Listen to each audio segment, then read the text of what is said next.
DPSP में हम करने वाले हैं व्हाट आर डीपीएसपीज। हमने भी बात की है कि ये कौन से पार्ट में आता है, कौन से आर्टिकल्स में आता है, ठीक है, और कौन कौन से स्कॉलर्स हैं, उन्होंने क्या क्या इस पर कोट्स किए हैं और ये कहाँ से हमने लिया है, ठीक है। अब हम डिस्कस क्या करने वाले हैं कि डीपीएसपी है क्या, ठीक है। तो सबसे पहले कॉन्स्टिट्यूशनल रिकमेंडेशन है स्टेट को। इसका मतलब क्या है?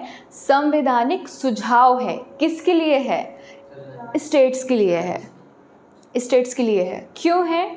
क्योंकि हमारी जो प्रियम्बल है, प्रस्तावना है, उसमें हमारे आइडियल्स हैं, जो आदर्श हैं, वो क्या हैं? जस्टिस, लिबर्टी, इक्वालिटी, फ्रेटर्निटी, ठीक है। तो ये जो हमारे जो भी जस्टिस हैं, इनको पूरा कैसे किया जाएगा? जैसे कि जस्टिस आपका 3 टाइप्स का है, सोशल, इकोनॉमिक, पॉलिटिकल, ठीक है। पॉलिटिकल जस्टिस तो ठीक है, आपको राइट टू वोट मिल गया है, या right to contest in elections, right to, जैसे कि हम कहते हैं ना कि वोट देने का भी अधिकार मिल गया है, और फिर इलेक्शन से लड़ने का भी अधिकार मिल गया है, ठीक है। तो ये हमारा पॉलिटिकल राइट है जो हमें मिल चुका है। अब लेकिन जो हमारे अब कौन से इक्वालिटी बची है? सोशल एंड इकोनॉमिक, उसी को कहते हैं सोशल जस्टिस, इकोनॉमिक जस्टिस। तो इकोनॉमिक जस्टिस कब मिलेगा? जब जो हमारी गरीब और अमीर की जो खाई है वो गैप ब्रिज हो जाएगा, ठीक है। तो जब गरीब लोग हैं वो थोड़ा सा रिच हो जाएंगे, ठीक है, तो क्या होगा? वो इकोनॉमिक जस्टिस होगा। पहले तो हमने उनको रिच किया इकोनॉमिकली, फिर जब इकोनॉमिक जस्टिस होगा तो ऑटोमेटिकली सोशल जस्टिस का जो आइडियल है, गोल है कॉन्स्टिट्यूशन का, वो पूरा होगा। इसीलिए ये हमारे डीपीएसपी आए हैं। तो डीपीएसपी क्या बताते हैं? Welfare state. ये कौन सा कॉन्सेप्ट लेके आए हैं? लोक कल्याणकारी राज्य का, ठीक है। तो गवर्नमेंट है, जो स्टेट है, वो लोगों के लिए कुछ कल्याणकारी योजनाएं लाती है, कानून लाती है, ठीक है। हमारे इंडियन जो स्टेट है वो क्या है? वो पुलिस स्टेट नहीं है, वो क्या है? लोक कल्याणकारी राज्य है। तो डीपीएसपी क्या है? आपका वेलफेयर स्टेट के कॉन्सेप्ट को इस्टेब्लिश करती है। और जब भी स्टेट कोई भी पॉलिसीज़, कोई भी लॉज, एक्ट्स लेके आएगा, तो डीपीएसपीज जो हमारे दिए हैं 36 to 51 में, उन डीपीएसपीज को अपने माइंड में रखेगा कि इनको डीपीएसपीज को हमें इंक्लूड करना है अपनी पॉलिसीज बनाते समय, ठीक है। तो आपने क्या देखा यहाँ पे कि कॉन्स्टिट्यूशनल रिकमेंडेशंस टू स्टेट हैं, state should keep in mind while formulating laws और पॉलिसीज। तो मैंने आपको बोला है रिकमेंडेशन।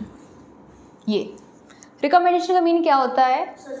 सुझाव। इसका मीन क्या है कि ये कंपलसरी नहीं है, कंपेल नहीं किया जा सकता है स्टेट गवर्नमेंट्स को, या जो हमारी यूनियन गवर्नमेंट है या लोकल गवर्नमेंट है, उसको हम बाधित नहीं कर सकते हैं, ठीक है, बाध्य नहीं कर सकते हैं, ठीक है, कंपेल नहीं कर सकते हैं कि भाई जो डीपीएसपीज हैं संविधान में उसे आप लागू ही कीजिए, ठीक है।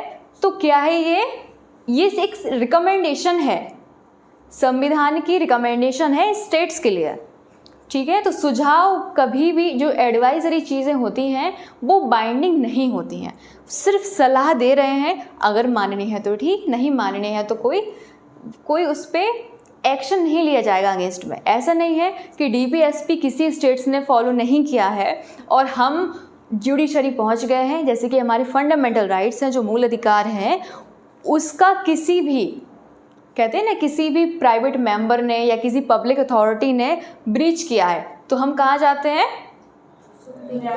न्याय जुडिशरी जाते हैं, ठीक है। तो जैसे कि कोई प्राइवेट मेंबर है, फॉर एग्जांपल है आपका कोई पड़ोसी है जो आपको थप्पड़ मार देता है या आपसे हाथापाई करता है, तो आप उससे सिक्योर होने के लिए कहाँ जाएंगे? पुलिस जाएंगे। अगर पुलिस आपकी हेल्प करती है तो ठीक है, और अगर नहीं करती है तो आप कहाँ जाएंगे? जुडिशरी जाएंगे, न्यायालय जाएंगे।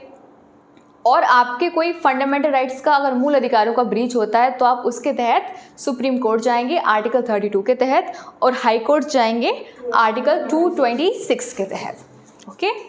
तो ये मैंने क्या बताया कि फंडामेंटल राइट्स का अगर वायोलेशन होता है तो उसको आप लागू करवा लेते हैं कोर्ट के द्वारा, लेकिन जब डीपीएसपी का ब्रीच होता है, वायोलेशन, उल्लंघन होता है, तो उसे आप कोर्ट्स के द्वारा लागू नहीं करवा सकते हैं।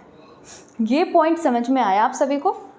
तो इसका मतलब ये हुआ फंडामेंटल राइट्स आर जस्टिशिएबल, ठीक है, कोर्ट्स उनको इम्प्लीमेंट करवाती है। जैसे कि राइट टू लाइफ है या right to freedom of movement है, आपको कोई भी कहीं भी जाने से रोक नहीं सकता। या right to speech and expression है, उसकी रीजनेबल रिस्ट्रिक्शंस हैं उसके एक्सेप्शन में, ठीक है, एक्सेप्शंस तो हर जगह हैं, उनको अगर हम फॉलो करते हैं इसका मतलब ये है आप कहीं स्पीच एंड एक्सप्रेशन का आपका राइट है, या राइट टू फ्रीली मूवमेंट का है, या आप कहीं भी प्रोफेशन करना चाहते हैं, कहीं भी रहना चाहते हैं किसी भी टेरिटरी ऑफ इंडिया में, तो आप बेझिझक जा सकते हैं और रह सकते हैं, ठीक है, रीजनेबल रिस्ट्रिक्शंस को फॉलो करते हुए। तो अगर कोई उसमें रोकता है, कोई उसमें बाधा बनता है, तो आप कोर्ट्स जाएंगे और अपने जो आपका फंडामेंटल राइट है उसे आप कोर्ट्स के द्वारा लागू करवाएंगे। लेकिन हमारा जो डीवीएसपी है वो क्या है, उसके लिए आप न्यायालय के दरवाजे को नहीं खटखटा सकते कि हमारे जो डीवीएसपी में अधिकार दिए गए हैं उसको आप फॉलो करवाइए, स्टेट से लागू करवाइए, ठीक है। ये आपको समझ में आया? सिर्फ इतना ही है। तो हमें याद ये रखना है, तो ये नॉन जस्टिशिएबल हैं, डीपीएसपी आर नॉन जस्टिशिएबल। इसका मीन है ये गैर न्यायोचित है, ठीक है। कोर्ट्स इसमें आपको जस्टिस नहीं दे सकता है क्योंकि कॉन्स्टिट्यूशन में ऐसा प्रावधान है, ओके। और मैंने आपको क्या बताया है कि अगर इनका वायोलेशन होता है, ठीक है, अगर वायोलेशन होता है तो ऐसा नहीं है कि कोर्ट इनको लीगल, ऐसा तो है नहीं कि लीगली बाइंडिंग है, ये तो एडवाइस है, रिकमेंडेशन है, ये कोई कानूनी रूप से बाइंडिंग तो है नहीं। लिखा ना मैंने, not legally enforceable by court, court के द्वारा इनको लागू नहीं कराया जा सकता है, और ना ही स्टेट गवर्नमेंट को कंपेल किया जा सकता है कि आप लागू कीजिए। समझ में आया? तो ये सिर्फ एडवाइसेस हैं कॉन्स्टिट्यूशन की स्टेट्स को, ठीक है। अगर जो हमारे वेलफेयर स्टेट्स होते हैं, जो जैसे कि हम वेलफेयर पॉलिसीज़ लाते हैं, तो वो क्यों लाते हैं? वो डीपीएसपी के तहत ही तो लाते हैं वेलफेयर पॉलिसीज़, ठीक है। तो आपको इतना ये कॉन्सेप्ट समझ में आया? ठीक से आया? सारे पॉइंट्स क्लियर हैं? Yes ma'am. कोई डाउट है? कोई क्वेश्चन है?